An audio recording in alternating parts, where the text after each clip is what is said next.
ஒரு ரஃபேலுடைய விலை 1150 கோடி. அவர்கள் வீழ்த்தியதுக்கு பயன்படுத்திய அந்த சீன JC-10 விமானம் 200 கோடி.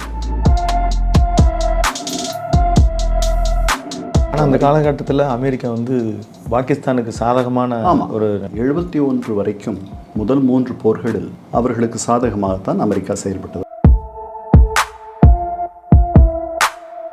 இந்தியா பாகிஸ்தான் மீது இத்தனை அக்கறை இருக்கிற அமெரிக்கா ரஷ்யா உக்ரைன் போர்களையோ இப்போ கிட்டத்தட்ட ஆண்டு கணக்கில் நடைபெற்று கொண்டிருப்பது, அவங்களால ஏன் ஒரு சின்ன துரும்பு கூட அமெரிக்காவினுடைய ஸ்டெப்ஸ் எடுக்க முடியும்? நம்முடைய உள்நாட்டு உற்பத்தி, தமிழகத்தினுடைய உள்நாட்டு உற்பத்தி விட கொஞ்சம் அதிகம்தான் வந்து பாகிஸ்தானுடைய உள்நாட்டு உற்பத்தி. தாக்குதல்கள் முடிந்த போது கூட பாகிஸ்தான் பிரதமர் வந்து சைனாவுக்கு தான் நன்றி ஃபர்ஸ்ட் சொல்றாரு. சொன்னார் வெரி டியர், அவர் பயன்படுத்திய அடைமொழி வெரி டியர். நாம் 62 சீனர்கள்ட்ட அடி வாங்கின பிறகுதான் நமக்கு வந்து பாதுகாப்பு உணர்வு என்பதே அதிகமாக வந்தது. நம்முடைய இராணுவத்தை நாம் கவனிக்க தொடங்கினோம். இதில் வந்து நாம் பயங்கரவாதத்தை மொத்தமாக அழித்து விட முடியும்னு நான் நினைக்கல. இப்போ அழிச்சிட்டு தான் அரசு சொல்லலாம், பத்திரிக்கை நாம் சொல்லலாம், நாம் என்ன வேணாலும் சொல்லலாம். அவர்கள் கை மீறி போய் தான் பயங்கர எல்லா தீவிரவாதிகளும் அவர்கள் கட்டுப்பாட்டில் இருப்பதாக நான் எண்ணவில்லை.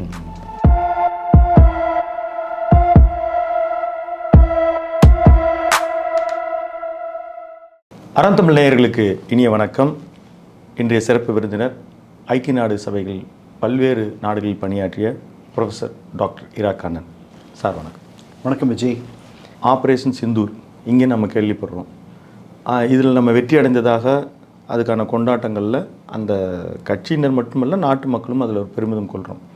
ஆனால் பாகிஸ்தானில் ஆப்ரேஷன் புன்யோன் அல் மசூர் அப்படின்ற பேரில், அதுக்கு வந்து குரான்லேருந்து எடுத்து அவங்க கையாண்டிருக்கிறாங்க ஒரு தடுப்பு சுவர் அப்படின்ற, அங்கே நாங்கள் வெற்றி அடைஞ்சதாக சொல்கிறாங்க. இது ரெண்டையும் நம்ம கூர்ந்து கவனிச்சிட்டு இருக்கும்போது மூன்றாவது ஒரு நபர் நான் மத்தியஸ்தம் பண்ணியிருக்கேன், நான் தான் இதில் வெற்றி அடைஞ்சேன் அப்படின்னு அமெரிக்க அதிபர் ட்ரம்ப் அவர்கள் அறிவிக்கிறாரு. போர் நிறுத்தம் அப்படின்றதே அவர் தான் ஃபஸ்ட்டு ட்வீட் பண்ணுறாரு. இந்த உலக நாடுகளுடைய பல்வேறு நடவடிக்கைகள் கடந்த காலங்களில் நீங்கள் உற்று நோக்கின்ற வகையிலையும் அந்த தளங்களில் பணியாற்றுகின்ற வகையிலையும் இந்த போக்கு எப்படி பார்க்குறீங்க? ட்ரம்ப் பண்ணுறதெல்லாம் நம்ம எப்படி, அவர் என்ன நினச்சி பண்ணுறாரு, என்ன பண்ணுவார், எப்படி எதிர்வினை ஆற்றுவார், என்ன அவர் கிளைம் பண்ணுவார், அதெல்லாம் ட்ரம்ப் வந்து அதுதான் அவருடைய பலம்.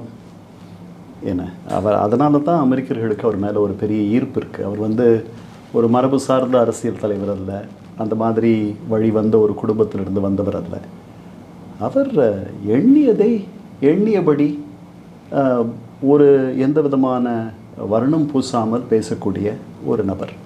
அவர் சொல்வதில் கொஞ்சம் உண்மை இருக்கும் என்று நான் எண்ணுகிறேன். நிறைய மிகைப்படுத்தி சொல்லுவார். அவர் 1000-1500 ஆண்டுகளாக இந்த காஷ்மீரத்து பிரச்சனை இந்த இரு நாடுகளுக்கும் இடையே நடக்கிறதுன்றாரு. எனக்கு ஷபாஸ் ஷெரீஃப் நல்ல நண்பர், மோடியும் நல்ல நண்பர்ன்றார். ஷபாஸ் ஷெரீஃப் இப்போ ஒரு 2 வருஷமாக இருப்பாரா? இப்போ புதிதாக வந்தவர். அதனால் அவரோட எப்படி அந்த அளவுக்கு நண்பராக இருக்க முடியும்? அதனால் அவர் சொல்வதையெல்லாம் வந்து you should take it with a pinch of salt. ஒரு அளவுக்கு அதை நிறைய நம்ம குறைச்சி, 2 நாடுகளுடைய டிஜிஎம்ஓ பேசி தான் போர் நிறுத்தம் வந்திருக்கு அப்படின்னு நம்ம சொல்லிட்டு இருக்கும் பொழுது இவர் 2வது முறையும் அவர் சொல்கிறார். இது வரைக்கும் 5 தடவை பேசியிருக்கார். அவர் வந்து நான் வர்த்தகத்தை சொல்லி மிரட்டினேன், அதாவது மிரட்டினன்ற வார்த்தை சொல்ல, வர்த்தகத்தை சொன்னேன், நான் நிறுத்திடுவேன்னு சொன்னேன், 2 நாடு நிறுத்திடுச்சுன்னும் பொழுது இங்கே நம்ம நாட்டினுடைய வியூகங்கள், குறிப்பாக பிரதமர் மோடி அவர்கள் செய்த வியூகங்கள் மீது சற்று குறைவு ஏற்படுகிறதா மக்கள்? இல்லை, அப்படிலாம் இல்லை. நாம் 3வது நாடுகளுடைய தலையீடை பெருமளவு விரும்பாதவர்கள். ஏன்னா அது நமக்கு வரலாற்றை பார்த்தீங்கன்னா நமக்கு அது சாதகமாக போனதில்லை. அதனால் நாம் வந்து 3வது நாடுகள் தலையீடை தவிர்த்திருக்கிறோம். 48 தெரியாதனமாக நம்ம ஐக்கிய நாடுகள் சபைக்கு இந்த காஷ்மீரத்து பிரச்சனையை கொண்டு போயிட்டோம். நம்ம எதிர்பார்க்காத ஒரு முடிவை ஐக்கிய நாடுகள் சபை எடுத்துச்சு. அது என்ன சொல்லிச்சு? முதல்ல பாகிஸ்தானுடைய துருப்புக்கள் காஷ்மீரத்தில் இருப்பவை வெளியே போக வேண்டும்ட்டு நமக்கு சாதகமான ஒரு தீர்ப்பை முதல்ல சொல்லிச்சு. பின்னாடி என்ன ஆயிடுச்சுன்னா 2 பேருமே வந்து ஒரு பொது வாக்கெடுப்பு நடத்தி அந்த மக்கள் எங்கே சேர்வது என்பதை கணிக்க வேண்டும். அதற்கு 2 தரப்பும் உரிய அந்த சூழலை ஏற்படுத்த வேண்டும். அன்றைய பிரதமர் ஜவஹர்லால் நேரு கூட அது ஒரு வாக்குறுதியாக வானொலியில் பேசினார்னு நினைக்கிறேன். ஆனால் எதுவும் நடக்கலை. அப்படி இல்லை, நம்ம கருத்து கேட்பு நடத்துவதற்கு நாம் சம்மதம் தெரிவிக்கவில்லை. நமக்கு அது வந்து ஒரு பெரிய செட்பேக். நமக்கு அந்த நாட்டினுடைய பெரும்பாலான மக்கள், அந்த மாநிலத்தினுடைய மக்கள் நம்மோடு இருப்பதாக நாம் எண்ணிக்கொண்டிருக்கிறோம். ஷேக் அப்துல்லா தான் அவங்களுடைய பாப்புலர் லீடர், அவங்களுடைய புகழ்பெற்ற பிரபலமான ஒரு தலைவர். அவர் நம்மோடு இருக்கிறார். அந்த மாநிலத்தினுடைய அந்த நாடு, அப்போ தனியாக நாடு இருந்துச்சு, அந்த நாட்டினுடைய அதிபராக அரசராக இருந்தவர் ஹரிசிங், அவர் நம்மோட வந்து இணைஞ்சிடுறார். அதனால் நமக்கு வந்து ரெண்டு தரப்புலையும் நமக்கு எந்த ஐயமும் இல்லை. அவர்கள் நம்மை சேர்ந்தவர்கள், அந்த இடம் நம்ம சேர்ந்ததுன்றோம். ஐக்கிய நாடுகள் சபை அங்கே பொது வாக்கெடுப்பு நடத்தணும், பிளெபிசைட் அப்படின்னு சொல்லிடுச்சு. அது கடைசி வரைக்கும் நம்ம அதனால் நம்ம கைகளை நாம் சுட்டு கொண்டோம். அதனால் மூன்றாவது நாடுகள், பன்னாட்டு அமைப்புகள், இவற்றில் பெரிதும் நமக்கு நம்பிக்கை கிடையாது. ஸோ அது ஒன்று. இப்போ வந்து நாம் வெற்றி கொண்டாடுறோம், அவர்களும் வெற்றி கொண்டாடுறாங்கன்னு சொல்கிறீங்க. அவர்களுடைய செய்தி ஏடுகளை நான் போய் பார்த்தேன். அவர்கள் ஒரு அடக்கமாக தான் கொண்டாடுறாங்க. நம்ம செய்தி ஏடுகளில் நாம் வந்து பெரும் வெற்றி, பாகிஸ்தானை அதனுடைய இடத்தில் இருத்தி விட்டோம், இதயத்திலேயே போய் துளைத்துட்டோம்னு எப்படியெல்லாம் நம்ம சொல்கிறோம், அப்படியெல்லாம் பேசியிருக்கோம் இல்லையா? அந்த மாதிரிலாம் அவர்கள் பெரிதாக. ஆனால் மக்கள் மத்தியில் ஒரு பெரிதும் ஒரு எழுச்சியும் ஒரு கொண்டாட்டமும், இந்தியர்களை அவர்களுடைய இடத்தில் வைத்து விட்டோம், நிறைய பெரிய தாக்குதல்களை நாம் நடத்தி அவர்களுக்கு சேதமடைவித்து விட்டோம் என்ற ஒரு எண்ணம் பொதுமக்கள் மத்தியில் இருக்குது. அவர்களுடைய இராணுவத்திற்கு முன்னாடி இழந்த கொஞ்சம் செல்வாக்கு கொஞ்சம் மீண்டு வந்திருக்கிறது. பாகிஸ்தானியர்கள் தங்களையே மெச்சிக்கொள்ளும் நிலையில் இருப்பதை மேலை நாட்டு ஏடுகளும் செய்தி ஏடுகளும் சொல்லுகிறார்கள். அவர்களுக்கு பெரிய வெற்றி என்னென்னா ரெண்டு விஷயம். ஒன்று வந்து நம்முடைய ரஃபேல் விமானங்களை அவர்கள் வீழ்த்தி விட்டதாக சொல்கிறார்கள். ஒரு ரஃபேலுடைய விலை 1150 கோடி. அவர்கள் வீழ்த்தியதுக்கு பயன்படுத்திய அந்த சீன JC-10 விமானம் 200 கோடி. அதை வச்சு நமக்கு பெரிய சிக்கலை அவர்கள் ஏற்படுத்தி விட்டார்கள். அது ஒரு 2 விமானங்களாவது கீழே போயிருக்கோன்ற மாதிரி தான் பல பேர் நினைக்கிறாங்க. இதுக்கிடையில் அவர்கள் 11 வீரர்களை இழந்து விட்டார்கள், நாம் 5 வீரர்களை இழந்திருக்கிறோம். அதுக்கப்புறம் நம்முடைய இராணுவ பேஸ் ஒன்று அவங்க அடித்ததாக அவங்க கிளைம் பண்ணுறாங்க. பட் இன்றைக்கி நியூயார்க் டைம்ஸில் இந்த 2 நாடுகள் மத்தியில் அதிகமான சேதத்தை ஏற்படுத்தியது இந்தியா தான் அப்படின்ட்டு பொதுவாக எழுதியிருக்காங்க. இந்த மாதிரி இருக்குது. ஸோ அது இராணுவ வெற்றி பற்றி 2 பேரும் எண்ணுவது. இது எப்போவுமே இந்த மாதிரி ஒரு சிக்கல் இருக்கும். உங்களுக்கு 71 மட்டும்தான் நம்ம வந்து அவங்கள கம்ப்ளீட்டாக ஓவர்வெல்ம் பண்ணோம். 48லேயும் ஒரு தெளிவான முடிவு வரலை, 65லேயும் தெளிவான முடிவு வரலை. இதுதான் நிலைமை. 65ல் கூட அந்த போர் ஆப்ரேஷன் ஜிப்ரால்ட் அப்படின்னு சொல்லி இந்தியா ஏற்படுத்தியதன் விளைவாக ஒரு சிம்லா ஒப்பந்தம் ஏற்பட்டது. அப்போவும் ஐக்கிய நாடு சபைகளினுடைய அறிவுறுத்தல், ஒரு வழிகாட்டுதல் இருந்தது. ஆனால் இன்றைக்கி இந்த ஒட்டுமொத்த பணியையும் அமெரிக்கா எடுத்துக்கொண்டதாக தெரிகிறது. ஒரு ஐக்கிய நாடு சபைகளில் ஒரு முன்னாள் அலுவலராக நீங்கள் பணியாற்றிய நீங்கள் ஐநாவினுடைய குரல் குறைந்து ஒலிப்பதாகவும் அமெரிக்க அதிபரினுடைய குரல் பெரிதாக ஒலிப்பதாகவும் தென்படுகிறது. நீங்கள் எப்படி பார்க்குறீங்க? 48லிருந்தே ஐக்கிய நாடுகள் சபையினுடைய பங்களிப்பு என்பது மிகவும் குறைந்து விடுகிறது. அதை நாம் பெரிதும் விரும்பவில்லை. ஏன்னா நமக்கு சாதகமாக அந்த கருத்து கணிப்பு என்பது வந்து நமக்கு பிடிக்காத ஒன்று. அதற்கு பிறகு 61, 62 அமெரிக்கர்களும் பிரிட்டிஷாரும் சேர்ந்து ஒரு 6 சுற்று பேச்சுவார்த்தைகளை நம்மோடு நடத்தினார்கள் இந்த காஷ்மீர் பிரச்சனைக்காக. அதில் கடைசியில் வந்து நாம் அந்த காஷ்மீர் பள்ளத்தாக்கை நாங்கள் எங்களுடையது, அதை என்றும் நாங்கள் விட்டு கொடுக்க மாட்டோம். ஆனால் அந்த காலகட்டத்தில் அமெரிக்கா வந்து பாகிஸ்தானுக்கு சாதகமான ஒரு நிலையில் தான் இருக்கும். ஆமாம், 71 வரைக்கும் முதல் 3 போர்களில் அவர்களுக்கு சாதகமாகத்தான் அமெரிக்கா செயல்பட்டது. அது காரணம் என்னென்னா வந்து நாம் அணிசேரா நாடுகள் அப்படின்னு சொல்லிட்டு இருந்தோம். ஆனால் அதை நம்பலை அமெரிக்கா. நாம் வந்து சோவியத் யூனியன் பக்கம் சாய்கிற ஒரு நாடு அப்படின்னு அவங்க நினச்சாங்க. அது ஓரளவுக்கு உண்மையும் கூட. 2 இராணுவ அமைப்புகளில் பாகிஸ்தான் உறுப்பினராக இருந்தது. சியாட்டோ அப்படின்ற ஒரு இராணுவ அமைப்பு, சென்டோன்ட்டு இன்னொரு இராணுவ அமைப்பு. அது ரெண்டும் இன்னைக்கு கலைஞ்சு போச்சு. அந்த இராணுவ அமைப்பில் பிரிட்டிஷும் முதல்ல சியாட்டோவில் வந்து அமெரிக்கர்கள், பாகிஸ்தானியர்கள், மற்ற நாடுகள், இன்னும் ஒரு நியூசிலாந்து, இவங்கெல்லாம் வந்து அந்த அமைப்பில் இருந்தாங்க. அது ஒரு இராணுவ அமைப்பு. அந்த அமைப்பினுடைய நோக்கம் கம்யூனிசத்தை கட்டுப்படுத்துவது. அதற்கு அடுத்த ஆண்டு சென்ட்ரல் ட்ரீட்டி ஆர்கனைசேஷன் பேர். அதில் ஈரான், ஈராக், பாகிஸ்தான், அப்புறம் பிரிட்டன், இவங்கெல்லாம் அதில் உறுப்பினர்கள். அதுக்கப்புறம் 59 அமெரிக்கா அதில் உறுப்பினராக சேருது. அதனால் இராணுவ ரீதியாகவும் கொள்கை ரீதியாகவும் மேலை நாடுகளோடு அணி சேர்ந்த ஒரு நாடாக பாகிஸ்தான் தன்னை அறிவித்து கொண்டது அவர்கள் சார்பாக. அதனால் மேலை நாடுகள் பாகிஸ்தானுக்கு சார்பாகவே இருந்தார்கள். 71 நிக்சன் வந்து அவங்களுக்கு ரொம்ப சாதகமாக இருந்தார். யாஹியா கான் தான் அப்போ வந்து அதிபராக இருக்கிறார், ஜென்ரல். ஆனால் நாம் வந்து எடுத்த முடிவில் அன்னைக்கு அதனுடைய ரெக்கையை வெட்டிட்டோம். அது நமக்கு கிடைச்ச ஒரு முடிவான முடிவு. 93,000 பிரிசனர்ஸ் ஆஃப் வார், போர்க்கைதிகள் பாகிஸ்தானியர்களை நாம் பிடித்து வைத்திருந்தோம். அவர்களை திருப்பி அவர்களுக்கு தந்தோம். அப்போ ஏற்படுத்திக்கிட்ட ஒப்பந்தம் தான் அந்த சிம்லா ஒப்பந்தம். 72 சிம்லாவில் புட்டோ, ஜுல்ஃபிகார் அலி புட்டோவும் இந்திரா காந்தி அம்மையாரும் கையெழுத்திட்டது. அந்த அந்த அந்த சிம்லா ஒப்பந்தத்தினுடைய அடிப்படை தத்துவம் என்னென்னா, இது இருதரப்பு பிரச்சனை, நாம் பேசி தீர்த்துக்க வேண்டியது, அதுதான். ஆனால் அந்த ஒப்பந்தத்துக்கு பிறகு கூட பாகிஸ்தான் ஒவ்வொரு ஆண்டும் பன்னாட்டு அமைப்புகளில் இதை கொண்டு போய் நம்மை தர்ம சங்கடத்தில் ஆழ்த்தி. இப்போது நம்ம நதிநீர் ஒப்பந்தத்தை நம்ம ரத்து செய்கிறோன்னு சொன்ன உடனே சிம்லா ஒப்பந்தத்தை நாங்கள் ரத்து செய்கிறோன்னு பாகிஸ்தான் தரப்புலேருந்து வந்து அவர்கள் ரத்து செய்ய வேண்டிய அவசியம் இல்லை. ஏனென்றால் அவர்கள் அதை என்றும் அமல்படுத்தியதில்லை. அது 3வது நாள் தலையீடு அப்படின்றத அவர்கள் வந்து என்றைக்குமே பின்பற்றியதில்லை. கரெக்ட்.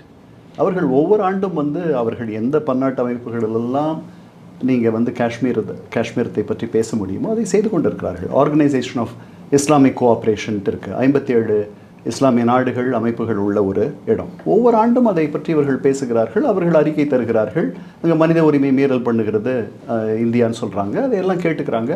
எல்லா தளங்களிலும் அவர்கள் பேசுகிறார்கள். நாம் எப்படி அவர்கள் பயங்கரவாதத்துக்கு ஆதரவாக இருப்பதாக நாம் சொல்லுகிறோமோ இப்போ குறிப்பிட்ட தளங்களில், அதே மாதிரி இவர்கள் காஷ்மீரத்தில் நாம் செய்வது சரியில்லை என்று சொல்லுகிறார்கள். காஷ்மீரத்தில் நாம் வந்து மனித உரிமை மீறல் செய்கிறோம் என்பது பொதுவாக பல மனித உரிமை அமைப்புகளுடைய ஒரு எண்ணம். இவங்க அந்த மாதிரி ப்ரொபகண்டா பண்ணுறாங்க பாகிஸ்தான். அவங்க அதை ஆதாயமாக பயன்படுத்திக்கிறாங்க. இண்டிபெண்ட்டாக யுஎஸ் காங்கிரஸில் இருக்கிற, யுஎஸ் பார்லிமெண்ட்டில் இருக்கிற மனித உரிமை குழுக்கள் கூட இங்கே நடப்பது வந்துட்டு ரொம்ப கெடுபடியான ஒரு ஆட்சி தான் நடக்குதுன்னு சொல்கிறாங்க. ஆம்னஸ்டி இன்டர்நேஷ்னல், அதற்கப்புறம் ஹியூமன் ரைட்ஸ் வாட்ச், இதெல்லாம் வந்து சுதந்திரமான அமைப்புகள், என்ஜிஓக்கள். இவர்கள் எல்லாமே நமக்கு வந்து பெரிய நல்ல முறையில் சர்டிஃபிகேட்லாம் தரலை.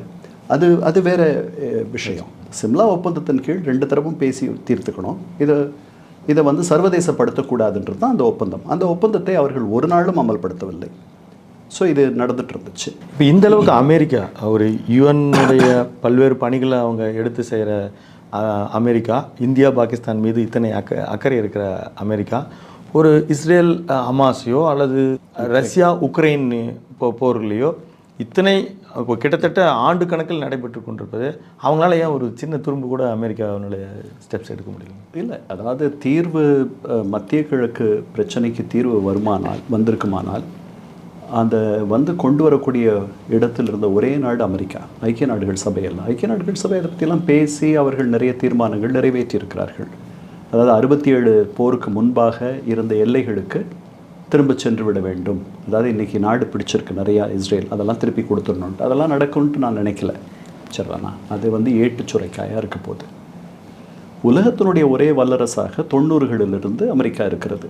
அதனால் அதுதான் வந்து உலகத்தினுடைய நாட்டாமை. அதுதான் தலையிட்டு பல இடங்களில் சமத்துவம் பேசுகிறது, சமரசம் செய்கிறது, இதெல்லாம் பண்ணுது. பட் அமெரிக்கா வந்து இஸ்ரேலுக்கு சார்பான ஒரு நாடு என்பது எல்லாருக்கும் தெரிஞ்சது. ஆனால் அதுக்கு வந்து வளைகுடா நாடுகளில் மிகுந்த செல்வாக்கு இருக்கிறது.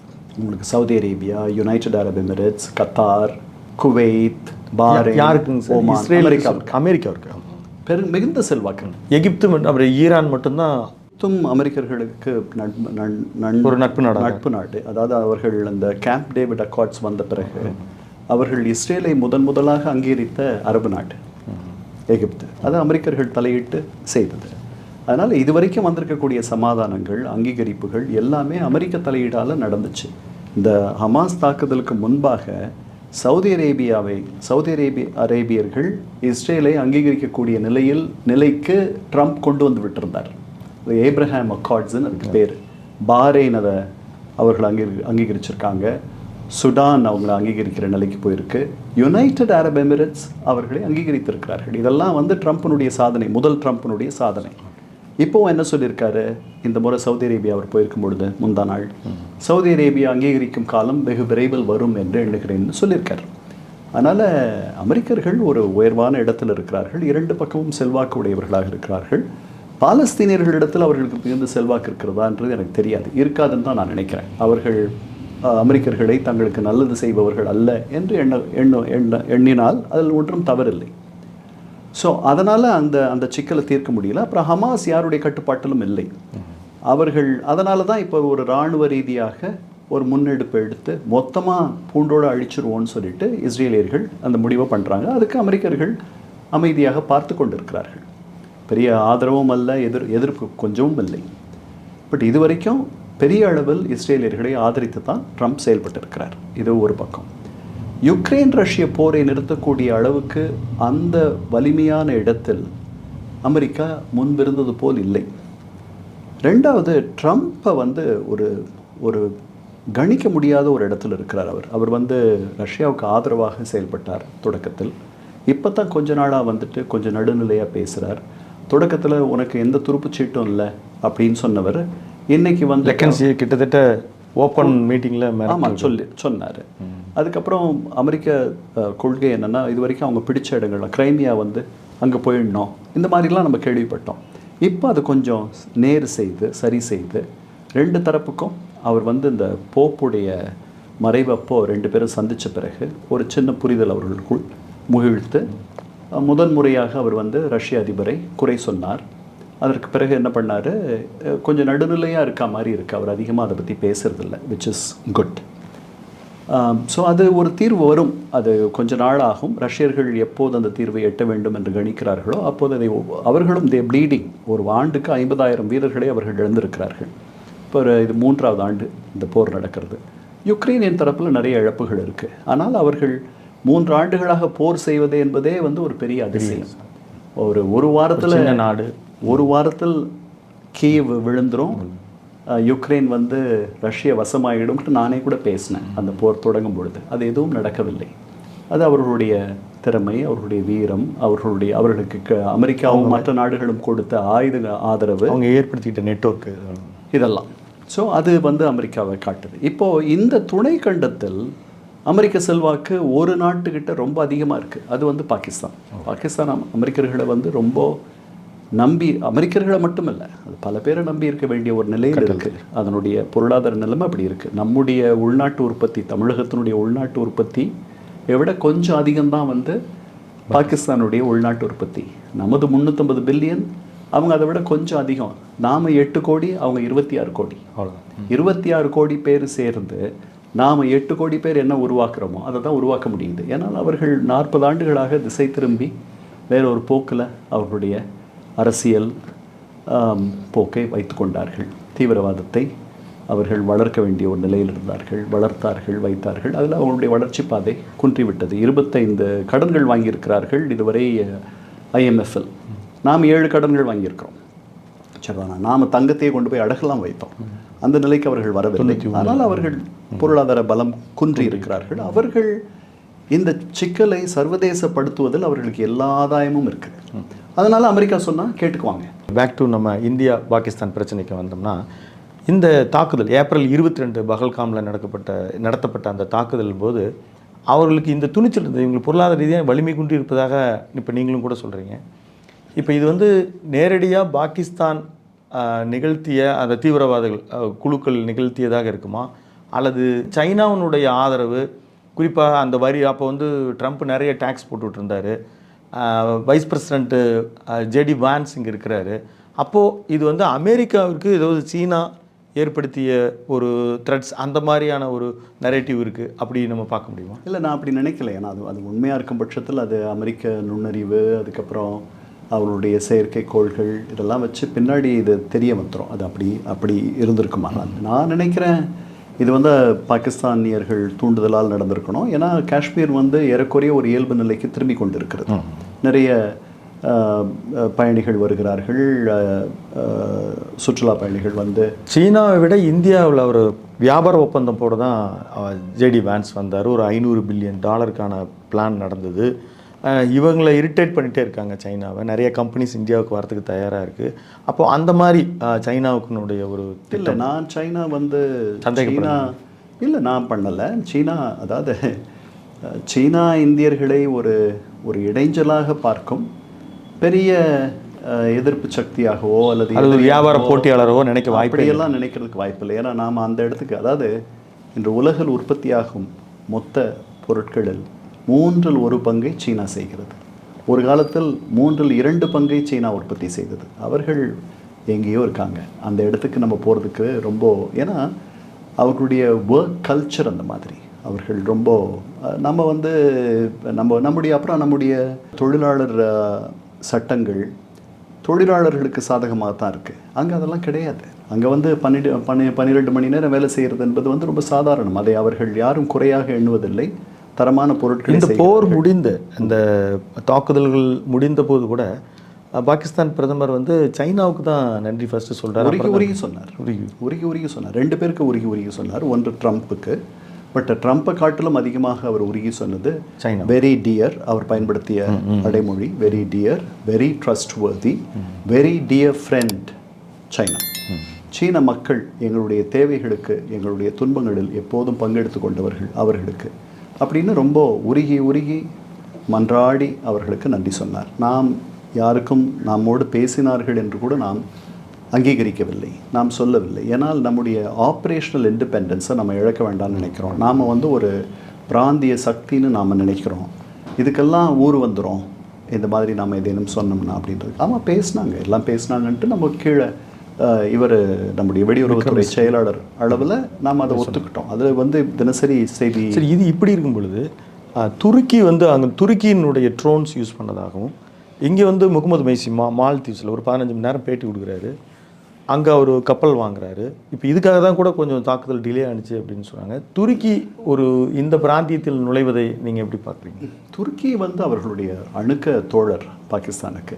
அவர்கள் எப்போதோ அவர்களோடு நெருக்கமாக இருந்திருக்கிறார்கள். நமக்கு ஆதரவாக அவர்கள் இருந்ததில்லை.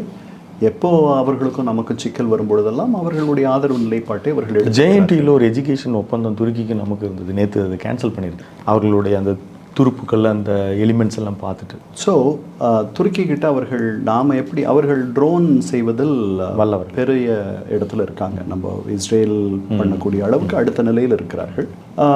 அவர்கள் பழைய மரபு வழி நண்பர்கள் பாகிஸ்தான் அவர்களும். அதாவது அவர்களாகட்டும், அசர்பைஜான் ஆகட்டும், அல்லது நீங்கள் வந்து மலேசியா ஆகட்டும், இவர்களெல்லாம் இஸ்லாம் என்ற புள்ளியில் ஒன்றிணைகிறார்கள். அந்த மாதிரி ஒன்றிணைவதற்கு நமக்கு கிடையாது எதுவும். முதல்ல நம்முடைய விழுமியங்களை ஒப்புக்கொள்பவர்கள் மட்டும்தான் நம்மோட நண்பர்களாக இருப்பாங்க. ஸோ அதனால் பிரிட்டிஷ் நம்மோட நண்பர்களாக இருப்பாங்க. நாம் ஒரு ஜனநாயக நாடு, அவர்கள் ஜனநாயக நாடு. நாம் ஒரு ஓப்பன் சொசைட்டி, திறந்த வழி சமுதாயம். அவங்க ஒரு திறந்த நிலை சமுதாயம். அது மாதிரி அமெரிக்கர்கள்.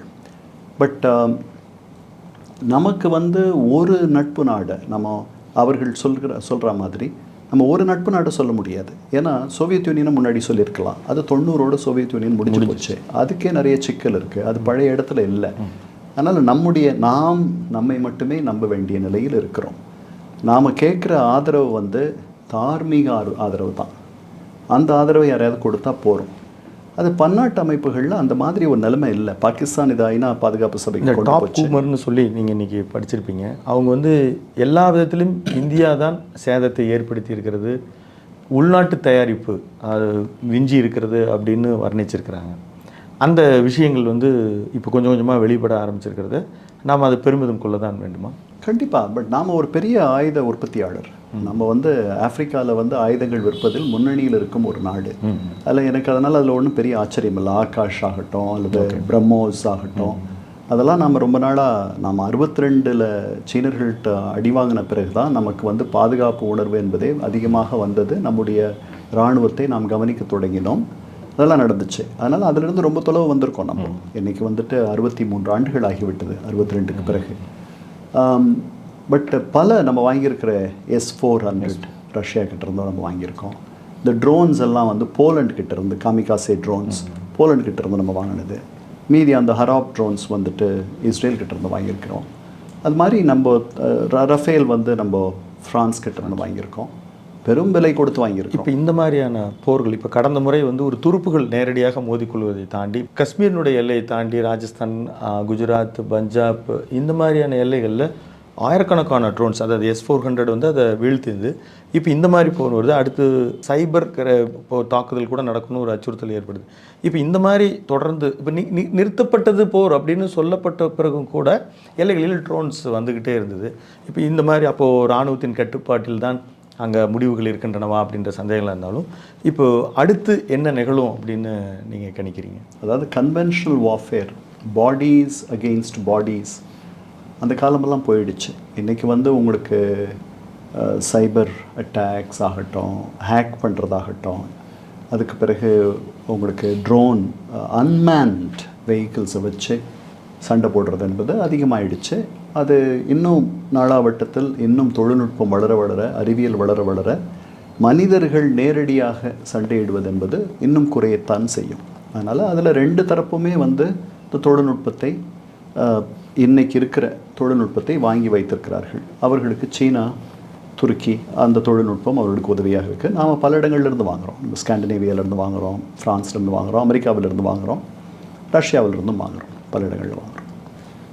இனி பாகிஸ்தானுக்கும் நமக்கும் எப்படி இருக்கும் அப்படின்றது தான் அவங்க கேள்வி நினைக்கிறேன். எப்போ இருக்க மாதிரி தான் இருக்கும். இது வந்து ஒரு ட்ரபிள்டு ரிலேஷன்ஷிப். இதில் வந்து நாம் பயங்கரவாதத்தை மொத்தமாக அழித்து விட முடியும்னு நான் நினைக்கல. இப்போ அழிச்சிட்டு தான் அரசு சொல்லலாம், பத்திரிக்கை நாம் சொல்லலாம், நாம் என்ன வேணாலும் சொல்லலாம். நம்ம இப்போ நீங்கள் பழைய புல்வாமா அப்போ கூட இப்படி சொல்லியிருக்கலாம். நம்ம அதற்கு முன்னாடி உரி தாக்குதல் அப்போ 2016 கூட நம்ம சொல்லியிருக்கலாம். ஒவ்வொரு முறையும் நாம் கொஞ்சம் முன்னேறி போகிறோம். அவங்க நாட்டு உள்ள முதல் முறை உரி தாக்குதல் அப்போ வந்து அவங்கக்கிட்ட இருந்த JNKல போய் நம்ம தாக்குதல் நடத்தினோம். 2019 மெயின்லேண்ட் பாகிஸ்தான்லேயே நம்ம தாக்குதல் நடத்தினோம். இந்த தடவை வந்து பஞ்சாப்லேயே போய், அதாவது அவர்களுடைய குரல் வழியிலேயே நம்ம கை வைக்கிற அளவுக்கு போயிட்டோம். அப்புறம் நம்முடைய இந்த தாக்குதல் வந்து 50 ஆண்டுகள் இவ்வளவு பெரிய தாக்குதலை நாம் நடத்தி 100 கிலோமீட்டர் உள்ள பாகிஸ்தானுக்குள்ளே போய் அட்டாக் நடந்திருக்கோம். ஆமாம், பரவலாக இவ்வளவு பெரிய தாக்குதல்களை நாம் நடத்தியதில்லை. இதெல்லாம் பண்ணியிருக்கோம். ஸோ அடுத்த முறை இன்னும் கூட ஒரு பங்கு மேலே போய் பண்ணுவோம். அதெல்லாம் அவர்களுக்கு தெரியும். பயங்கரவாதம் என்பது அது வந்து பாகிஸ்தான் அதை வந்து அவர்கள் தீவிரமாக யோசித்து இனி எப்படி அவர்கள் கை மீறி போய் தான் எல்லா தீவிரவாதிகளும் அவர்கள் கட்டுப்பாட்டில் இருப்பதாக நான் எண்ணவில்லை. அது அப்படி இருக்கலாம். ஸோ இது வந்து ஆர்கெஸ்ட்ரேட்டட், அவர்கள் தூண்டிவிட்டு நடக்குது தெரியாது. காஷ்மீரத்தில் இயல்பு நிலை திரும்பி கொண்டு இருக்கிறது.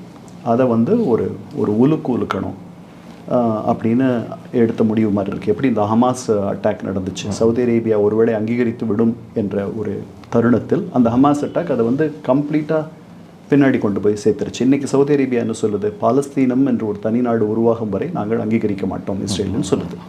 அது ஹமாஸ் அதுதான் ஹமாஸுடைய எண்ணம்னா அது சாதிச்சிருச்சு, அது சொல்லலை. அது மாதிரி நமக்கு வந்து பயங்கரவாதத்தை முழுமையாக நாம் தடுத்து விட முடியும் அப்படின்ற எண்ணம் எனக்கு இல்லை. we have to manage this relationship. இப்போ இந்த போரில் இந்த 4 நாட்கள் நடந்த ஹாஸ்டிலிட்டிஸில் பெரிய வெற்றின்னு நான் என்ன கருதுகிறேன்னா, நாம் சிந்து நதி ஒப்பந்தத்தை மறு பேச்சுவார்த்தைக்கு உட்படுத்த வேண்டும் என்று ஒரு 10 ஆண்டுகளுக்கு மேலே நாம் கருதி கொண்டிருக்கிறோம், பேசி கொண்டிருக்கிறோம். அதை இப்போ செஞ்சிட்டோம். சரிதானே? அது நம்ம கை ஓங்கி இருக்குது. நாம் மேலாறு நாடு, நாம் தண்ணி விட்டால் தான் அவங்க எடுத்துக்க முடியும். சாதாரண நாடுகள் அண்டு அங்கே இருக்கிற விவசாய குடிமக்கள் பாதிப்பு இல்லை, ரெப்யூட்டேஷனல் ரிஸ்க் இந்தியா வந்து எடுத்துக்கும். இப்போ தவிச்ச வாய்க்கு தண்ணி கூட தராதவர்கள் இந்த இந்தியர்கள்ன்ற பேச்சு வரும். அதை தாங்கக்கூடிய சக்தி நமக்கு இருக்கா, இல்லை அந்த நிலைக்கு நம்ம போவோமா, அதெல்லாம் நாளாவட்டத்தில் தான் நமக்கு தெரியும். ஆனால் அவர்களுடைய குடுமி நம் கையில் இருக்கிறது. தண்ணீரை பொறுத்தவரையில் நாம் கர்நாடகா நிலையில் இருக்கிறோம், அவர்கள் தமிழ்நாட்டு நிலையில் இருக்கிறார்கள். இதுதான் உண்மை. இது வறட்சி அப்போ வந்து நாம் அவர்களுக்கு மிரட்சி ஏற்படுத்தலாம். இது ஒரு பக்கம். மற்றபடி ஏப்ரல் 22க்கு முன்பு இருந்த ஒரு இயல்பு நிலைக்கு நாம் செல்வோமா, அதுக்கு வந்து இன்னும் நாளாகும் நான் நினைக்கிறேன். நாளாகும். இந்த உறவு, அதாவது அவர்களுடைய சித்தாந்தம் வேறு, நம்முடைய சித்தாந்தம் வேறு, ஒரு குறிப்பிட்ட நம்பிக்கை உள்ளவர்கள் மட்டுமே இருக்கக்கூடிய ஒரு இடம், அதுதான் பாகிஸ்தான் என்று அவர்கள் நம்புகிறார்கள். யாருக்கும் இடம் உண்டு. இப்போ இந்த பலுச்சிஸ்தான் அது வந்து ஒரு எமர்ஜிங் ஆகிறது, அதில் ஏதாவது மேலும் இந்தியர்கள் ஏதோ பலுச்சிஸ்தானில் நடக்கிற அந்த இன்சர்ஜென்சியை இவர்கள் மிகைப்படுத்தி எண்ணுகிறார்கள் என்று நான் எண்ணுகிறேன். சரிதானா? இங்கே பஞ்சாபில் நமக்கு நடந்த பொழுது அந்த பக்கம் தான் அவர்கள் அப்படித்தான் கணித்திருப்பார்கள். சரி, இந்தியாவுக்கு ஒரு பெரிய சிக்கல், துன்பமான ஒரு இக்கட்டான இது ஒரு சின்ன கலவரத்திலே முடிஞ்சிடும்னு நினைக்கிறீங்க? பலுச்சிஸ்தான் பல ஆண்டுகளாக பல தசாப்தங்களாக நடந்து வரும் பிரச்சனை. இப்போ அவர்கள் இந்த இன்சர்ஜென்ஸ், அந்த கலகக்காரர்களுடைய கை ஓங்கி இருப்பது போல் தெரிகிறது. ஆனால் பாகிஸ்தானுடைய இராணுவம் அதனுடைய அதிகாரமைப்பும் அவர்களுடைய குரல் வலையை நெறித்துவிடும். அதை அவர்கள் சமாளித்து விடுவார்கள் என்பதுதான் என்னுடைய எண்ணம். உங்கள் கருத்து பதிவுக்கு மிக்க நன்றி. மீண்டும் ஒரு நல்ல சந்தர்ப்பத்தில் சந்திப்போம். நன்றி, வணக்கம். நேயர்களே, தொடர்ந்து இணைந்திருங்கள். அறம் தமிழ். நன்றி, வணக்கம்.